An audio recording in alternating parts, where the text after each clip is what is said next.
ठीक है, तो आज की इस क्लास में बेटा हम लोग डिस्कस करने वाले हैं ग्राफिकल रिप्रेजेंटेशन ऑफ मोशन। अभी तक हम जान चुके हैं कि मोशन क्या है, मोशन कितने तरह का है। ठीक है, जैसे कि यूनिफॉर्म मोशन और नॉन यूनिफॉर्म मोशन। ठीक है, अब आज की इस क्लास में हम उस मोशन को ग्राफ पे कैसे प्लॉट कर सकते हैं वो जानेंगे। उसके साथ साथ ग्राफ का यूज करके हम कुछ यूनिट को कैसे निकाल सकते हैं वो जानेंगे। अब जो ग्राफिकल रिप्रेजेंटेशन ऑफ मोशन है हमारे सिलेबस के अंदर as per the 9th class, तो हमारे पास दो तरह के ग्राफ हैं। पहला है डिस्टेंस टाइम ग्राफ। क्या है पहला? Distance time graph. ठीक है, दूसरा क्या है? Velocity time graph. क्या है दूसरा? Velocity time graph. अब जैसे कि मैंने बताया आपको, डिस्टेंस टाइम जो है ये स्पीड के फॉर्मूले में यूज होता है ना। स्पीड का फॉर्मूला क्या होता है? स्पीड बराबर डिस्टेंस अपॉन टाइम, ये फॉर्मूला होता है। तो अगर स्पीड बराबर डिस्टेंस अपॉन टाइम है तो आपको दो यूनिट पहले से दे रखे हैं, तो ऑब्वियसली अगर इन दो यूनिट का यूज करेंगे तो हम क्या कैलकुलेट कर सकते हैं? स्पीड। सो इसी वजह से मैंने यहाँ पर क्वेश्चन मार्क लिखा है। इट मींस कि आप डिस्टेंस टाइम ग्राफ यूज करके आप क्या निकाल सकते हो? Speed. In the same way velocity time का फॉर्मूला क्या होता है? Velocity is equals to displacement upon में टाइम। अब आपको वेलोसिटी टाइम दे रखा है तो आप क्या निकाल सकते हो? डिस्प्लेसमेंट यानी एस। ठीक है, क्या निकाल सकते हो? डिस्प्लेसमेंट। तो अभी तक आपको इतना क्लियर हो गया होगा कि जो वेलोसिटी टाइम ग्राफ है उससे हम क्या निकालेंगे? डिस्प्लेसमेंट। और जो डिस्टेंस टाइम ग्राफ है उससे हम क्या निकालेंगे? स्पीड। अब अगर एग्जांपल की बात करें तो आपके सामने एक ग्राफ बना हुआ है। This is your x axis. क्या है ये? X axis. X axis. ठीक है, ये एक्स एक्सिस है। यहाँ पर हमने टाइम को लिया है और टाइम की यूनिट ली है, वो क्या लिया हमने? सेकंड लिया है। इसी तरीके से जो वाई एक्सिस है, जो वर्टिकल एक्सिस है, उसके ऊपर हमने डिस्टेंस लिया है और जो डिस्टेंस की यूनिट है वो क्या ली है बेटा? मीटर। ठीक है, अब एक हाइपोथेटिकल सिचुएशन है कि 1 सेकंड, 2 सेकंड, 3 सेकंड। ठीक है, in the same way 10 metre, 20 metre, 30 metre, 40 metre, इस तरीके से हमने डिस्टेंस लिया है। अंडरस्टूड? अब यहाँ पर हमने ग्राफ की हेल्प से एक straight line graph, sorry, value की हेल्प से हमने एक स्ट्रेट लाइन ग्राफ बनाया है। आप देख रहे हो जो स्ट्रेट लाइन ग्राफ होता है that start from the origin, zero से शुरू होगा और एकदम सीधी रेखा बन रही होगी।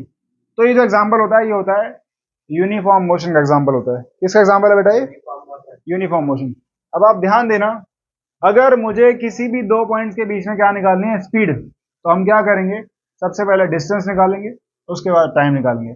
डिस्टेंस कैसे आएगा? Change in distance. जैसे अगर मैं मानता हूं एक पॉइंट को एस, एक पॉइंट को मानता हूं मैं क्यू। क्या मानता हूं? एक पॉइंट को माना मैंने एस, तो मैं एस से क्या करूंगा? परपेंडिकुलर ड्रॉ करूंगा ऐसे। इसी तरीके से परपेंडिकुलर ड्रॉ करूंगा कहां पर? कौन से एक्सिस पे? वाई एक्सिस पे। एक पॉइंट मैंने लिया एस, दूसरा पॉइंट ले रहा हूं मैं क्या? क्यू। तो क्यू से ऑलरेडी परपेंडिकुलर ड्रॉ रखा है कहां पर? एक्स एक्सिस पे। और एक ड्रॉ रखा है कहां पे? वाई एक्सिस पे। तो चेंज इन डिस्टेंस, डिस्टेंस में कितना चेंज आया इन दो पॉइंट्स के बीच में, यानी एस और क्यू में। तो अगर मैं डिस्टेंस की बात करूं तो d2 माइनस d1, तो क्या है बेटा वो? 40 माइनस 20। क्या बोला मैंने? 40 माइनस 20। और अपन में टाइम, तो टाइम के अंदर कितना चेंज आया? टाइम देखो यहाँ पर 4 सेकंड का और इस पॉइंट पे कितना है? 2 सेकंड का। तो 4 में से 2 माइनस करके कितना आएगा? 2 आएगा, यानी 4 माइनस 2। और यहाँ पर t2 माइनस t1। तो जब इसे आप कैलकुलेट करोगे तो आपका आंसर आ जाएगा 10 मीटर पर second. So this is how you can calculate the speed from the distance time graph. ये क्वेश्चन बहुत इजी था। ये जो डायग्राम है कौन सा है? स्ट्रेट लाइन ग्राफ है। अब अगर मैं आपके सामने दूसरा एग्जांपल दूं जो आपको ग्राफ में दिख रहा होगा, साइड में दिख रहा है वाला। तो यहाँ पर हमने एक और ग्राफ लिया जिसमें टाइम दे रखा है आपको एक्स एक्सिस पे, टाइम की यूनिट लिया हमने सेकंड। इन द सेम वे हमने डिस्टेंस लिया है किस एक्सिस पे? वाई पे। वाई एक्सिस पे डिस्टेंस लिया है और जो उसकी यूनिट है वो क्या है? मीटर है।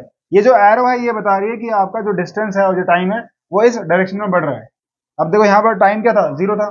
धीरे धीरे आपका टाइम बढ़ रहा है ना, तो ये जो एरो है ये वही बताती है। ठीक है, इन द सेम वे यहाँ पर आपका डिस्टेंस बताता है। ओके, अब मैंने अज्यूम किया है कि जो पहला पॉइंट है यानी 5 सेकंड पे उस इंडिविजुअल ने, उस ऑब्जेक्ट ने 100 मीटर की दूरी तय करी है।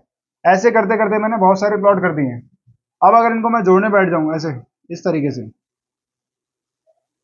तो क्या ये ग्राफ नहीं बन रहा बेटा? बन रहा है ना? तो मेरे को ये बताओ, अगर इन पॉइंट्स का मैं नाम रख दूं, let's say A, B, C, D और ई एंड एफ। अगर इन पॉइंट्स का हम नाम रख देते हैं, ठीक है। अगर मैं अब आपसे बोलूं कि you have to calculate the speed by using this graph, तो आप कैसे करोगे? सिंपल, आप किसी भी दो पॉइंट को मान लोगे। जैसे अगर मैं मानता हूं डी और ई, आपसे अगर एक पेपर में आपका क्वेश्चन आएगा तो वहां पर बोला जाएगा you have to calculate the speed between this point and this point. तो जहां पर भी उस पॉइंट का नाम लिखा है वहां से आप सबसे पहले क्या करोगे? एक परपेंडिकुलर ड्रॉ करोगे, ठीक है। यहां परपेंडिकुलर ड्रॉ कर दिया, कौन से एक्सेस पर? एक्स एक्सेस पर। एक परपेंडिकुलर कहां ड्रॉ करोगे? वाई एक्सेस पर, ठीक है। ये कर लिया हमने ई पॉइंट पे। अब दूसरा करेंगे कहां पर? डी पॉइंट पे। तो डी पॉइंट यहां पर है, ठीक है। डी पॉइंट यहां पर एक, तो ये तो था तुम्हारा टाइम, तो इसको मान लिया हमने क्या? T2, और ये तुम्हारा टाइम 1 यानी T1। इसी तरीके से आपका ये D2, ये वाला पॉइंट क्या? D2, और ये वाला पॉइंट क्या? D1। अभी जैसे मैंने बताया आपको, डिस्टेंस निकालने के लिए क्या करोगे? चेंज इन डिस्टेंस, डिस्टेंस में कितना अंतर आया। तो देखो यहां पर जो D2 है कितना है? 800 है, 800 है। और यहां पर जो D1 है वो कितना है? 250। कितना है? 250। अगर मैं 800 में से 250 माइनस करूंगा तो क्या मेरे पास डिस्टेंस नहीं आ जाएगा? आ जाएगा। तो मैंने आपको क्या बताया? डिस्टेंस निकालने के लिए आपको क्या करना पड़ेगा? D2 माइनस D1, और टाइम निकालने के लिए T2 माइनस T1। सिंपल। अब डिस्टेंस हमारा था 800, D2 800 था, और D1 250 था। तो 800 में से आप क्या करोगे? 250 माइनस करोगे, you will get what? 550। Very good. अगर मैं T2 माइनस T1 करूं, क्या? T2 माइनस T1 यानी 20 में से, सॉरी 25 में से अगर 20 घटाऊं, इसमें से 25 में से अगर मैं 20 घटाता हूं तो आंसर क्या आएगा? 5। अगर मैं इसको कैलकुलेट कर दूं तो क्या आपकी स्पीड 110 मीटर पर सेकंड नहीं आएगी? आ जाएगी। तो इजी है। तो अभी आपको क्या करना है? अभी आपको अपनी मर्जी से जो आपकी इच्छा करे, आपको दो पॉइंट कंसीडर करने हैं, और उन दो पॉइंट्स के बीच में आपको क्या निकालनी है? स्पीड निकालनी है। अभी के लिए इतना ही।